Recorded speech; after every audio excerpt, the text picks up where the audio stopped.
talk about related party deals. In the Celador judgment recently, it was confirmed that the creator of Who Wants to Be a Millionaire won $230 million from Disney.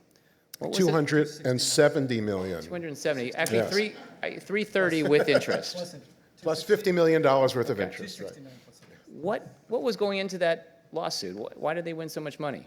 Well, it was really a related party transaction. It was Celador, which was an English company who created Who Wants to Be a Millionaire, licensed it to ABC/Disney to broadcast in the United States.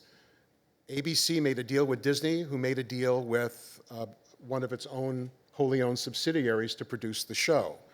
And they also negotiated a license fee with the network that covered production cost. Ken will tell you, under normal circumstances, if you have a scripted television series, that would be the greatest deal in the world, to get a license fee equal to your production cost. That's not the same thing when you're dealing with a show like Who Wants to Be a Millionaire. A reality show, there is no aftermarket. You're not going to get your money back by going out into syndication 5 or 10 or 15 years later and make a lot of money. So you're only going to make what you make when they show it the first time. And if you already know that this guy won $1 million, why are you going to watch it again 6 months later? I already know he won. What's the big deal?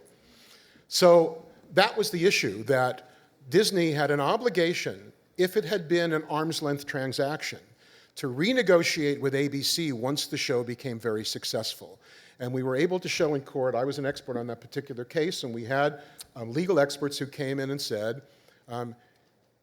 equivalent to a scripted show, at a certain point in time when so many shows had been broadcast, if Disney and ABC were not related, they would have come in, renegotiated the deal, and this is likely the fee that they would have been able to negotiate.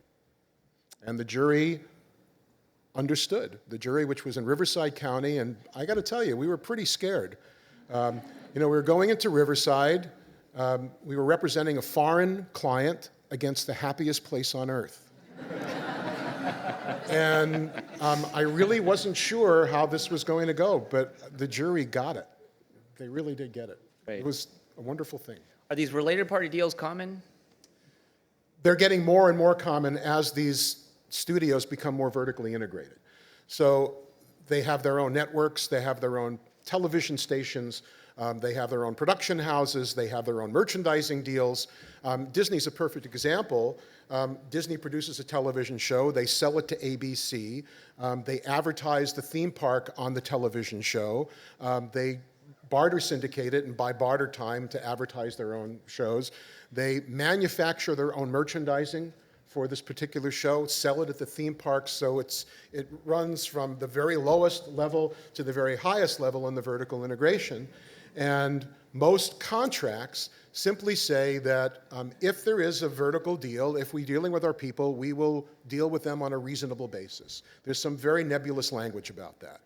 And so we have to go in as part of the audit and look to see whether or not these related party deals are truly fair market value. And it becomes a major issue. And it's not just, you can't just look at the money, because they may well have paid the same license, Fox may have paid the same license to broadcast on Fox Broadcasting as they would have gotten from ABC or CBS.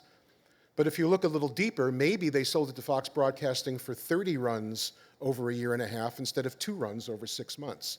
And so it's not just the dollars. You have to look at all of the provisions within that agreement to see whether or not it's at fair market.